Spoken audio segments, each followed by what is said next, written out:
In the last video, we walked through getting all the various patches in place for the upper tailgate here.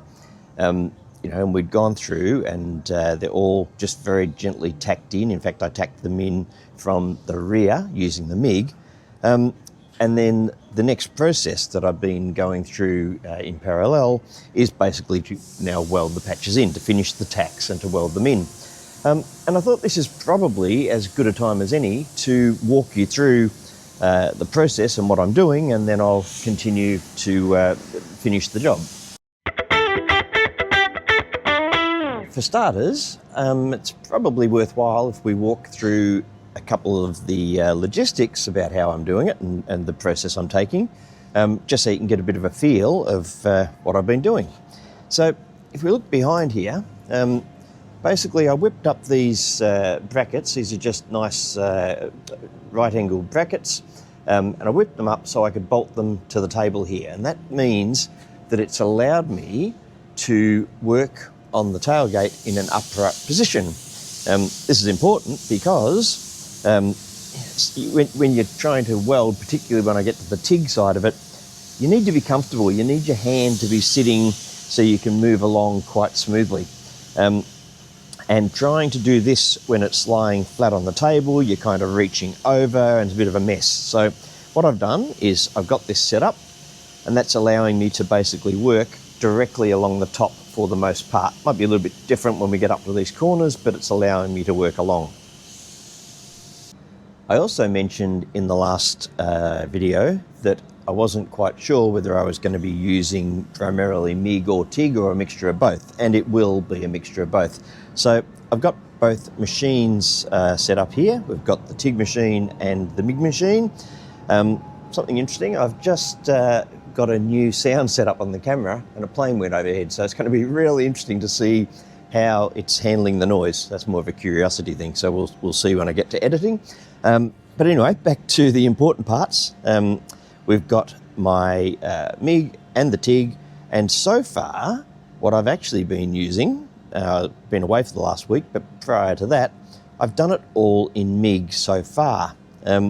So in this corner, for instance, the MIG really worked nicely because the gaps can be a little bit messy as you come around, and while TIG helps you to keep the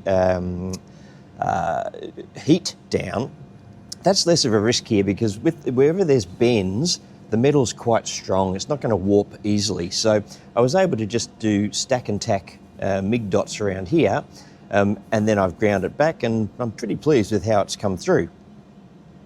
If we take a look at the rear side of the welds here, I'm pretty pleased with the overall penetration. I'm not running too hot. I'm running at 14.8 volts on the MIG, and I'm feeding at 2.6. So they're really settings for 0.95 steel, particularly if the steel is a little bit compromised in a few different areas. And I'm doing very quick dots, so I'm not warping anything, and it's coming through and we're getting full penetration. Interestingly enough here, you probably can't see it in the camera, but I've just noticed looking from this side, there's actually a slight hole here. I've missed one, so I'll have to go back and get that.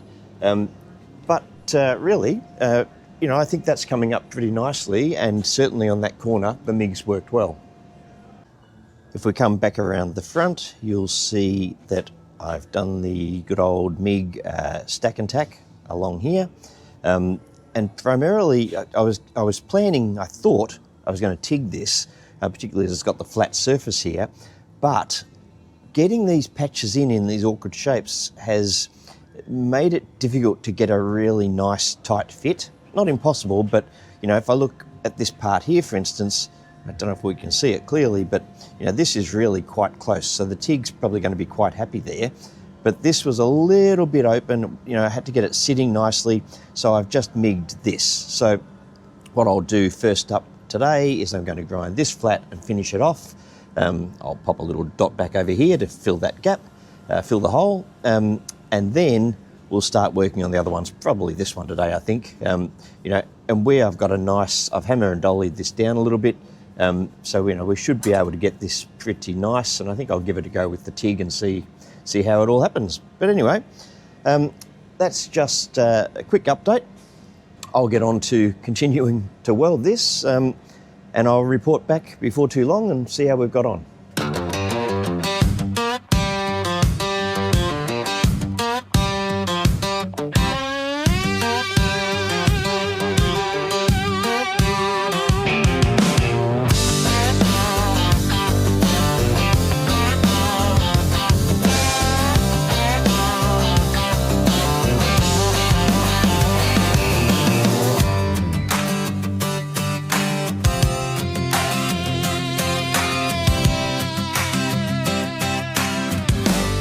Righto, so before I get into too much trouble in the comments about not having PPE on, let me explain what I was doing.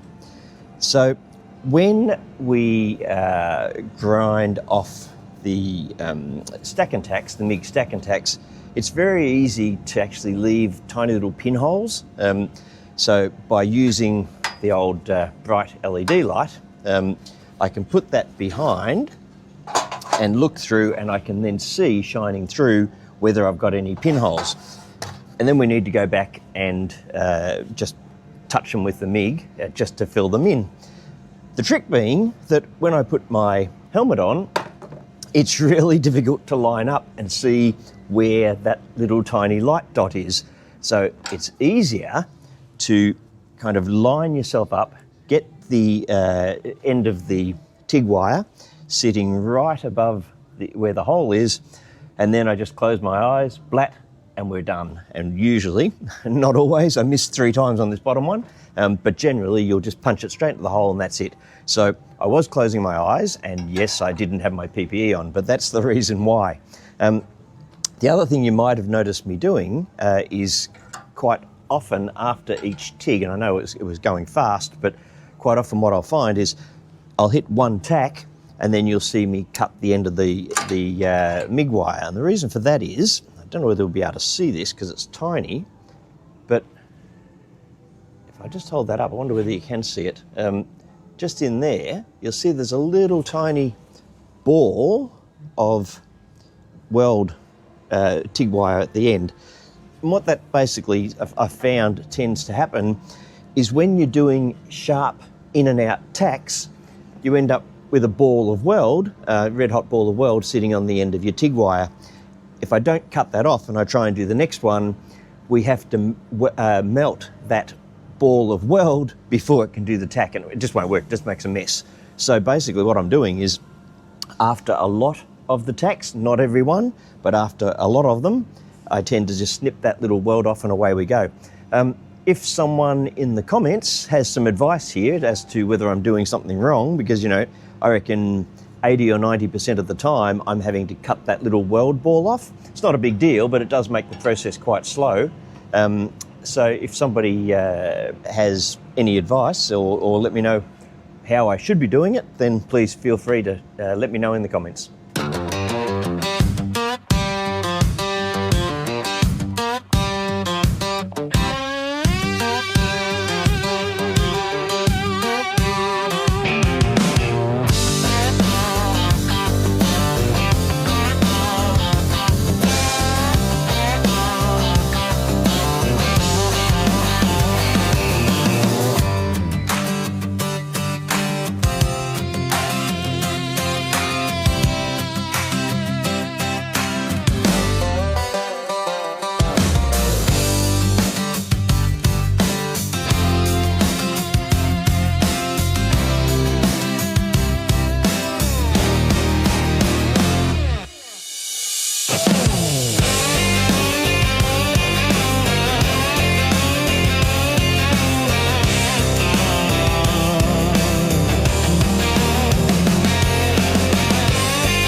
Righto, so while I'm still very much a novice at all this, I thought it's probably worthwhile walking through the process I just did. So the aim of the game was to get as much of the weld off, so basically stripping the tops off the welds without removing too much of the underlying steel. So I started up with the air file, and that allows me, I'm not going all the way down to the base metal, I'm just basically going along and taking the tops off them to get reasonably close to the actual steel. An important thing with this, don't use it flat out, or at least this is what I've found. You know, when I'm using it, I'm really just spinning it up. You know, you can sort of, if that's flat out, you're trying to just get the speed quite low, because this will eat a lot of steel really fast. So, you know, really what I was doing was just keeping it quite slow, and then just brushing it and watching, literally one at a time, watching each of the welds, the heads of the welds as I take them off. And we've been able to get that down pretty well. And I did that across the board.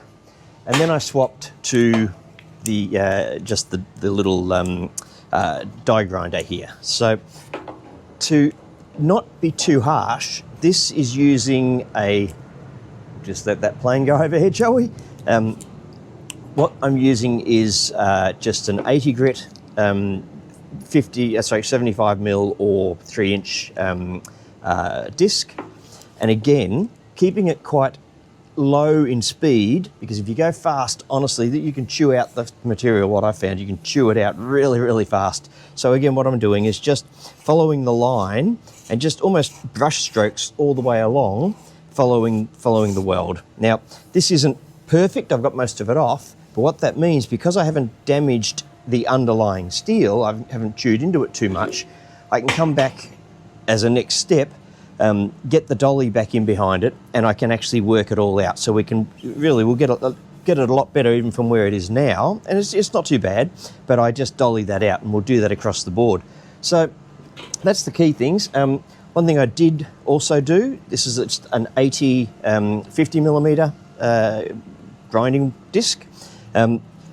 I've used this to get into some of these sort of corner areas where it's hard to get the larger size in, but you do have to be careful with these. My recommendation that I found so far, try and use the larger disc. I'm doing this on a small Roloc. It means that it'll bend, and it's a lot less harsh on the material. When you put the 50 mil on, onto the 50 mil Roloc, or similarly if you had a 75 mil Roloc and a 75 mil disc, what you find, it's really harsh. You've got to be so careful because it will dig in hard. So, you know, again, I'm just doing brush strokes, but just trying to just ease it off very carefully when I'm using that one. And then finally, I also just got the air file, and behind here just took the heads off each of the welds underneath, so it just makes it a little bit easier for me to dolly. When I was looking at the back, at the rear of it, where are we? What I did find is, while for most of it we've got, you know, pretty good penetration, it's all absolutely held in place, but in a few spots you can see that I've only just made it. In fact, I can almost see where the join line is at times on the other side. So what I'm going to try next, for the parts of the other end that I do in MIG, there's every chance I'm wondering whether I'm going to end up doing the whole thing in MIG, to be honest. But what I'm going to do is take up my voltage from about 14.8 to 15. It sounds like only a small jump, but it can make a big difference. And just see if at the same, we have a lot of planes, at the same time, the same feed of wire, I can just penetrate a little bit harder. So we'll see how that goes. So I'm going to turn up the welder just a fraction, and we'll get on to the next one.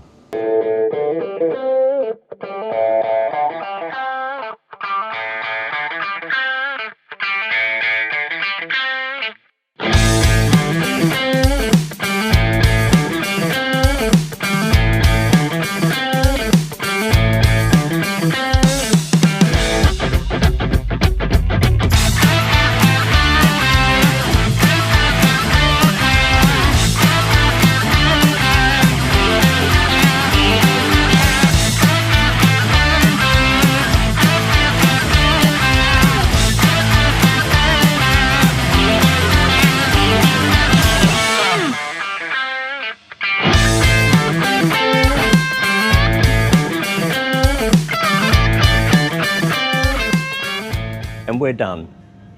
All of the patches are in, bar this corner here that we'll have to come back and do in a future episode. I really don't know how I'm going to go about doing that, but we'll have to get a bit imaginative and see what we can do. But for the most part, everything's in. We've got everything from the top flange now sorted to all of the inner patches that we've done over the last couple of episodes. And of course, this entire corner now is in effect all new steel, the whole thing. So the next steps for me, the next step is going to be ultimately to, I'll probably put some blue Dicom on this, and then you give it a light scratch, see where the highs and lows are, and I'll see how flat I can actually get this with the hammer and dolly. You know, honestly, there's probably about a day's work just in doing that. But I think it's come together pretty well. What you will have seen in the last bit of time lapse is that I ended up MIGging the whole thing. The poor old TIG missed out this time. And I think that really comes down to the MIG just being the right tool for this particular job, because what we're dealing with is a whole lot of sort of awkward corners, different shapes. You know, TIG likes all of the, another plane, I told you there's lots of them.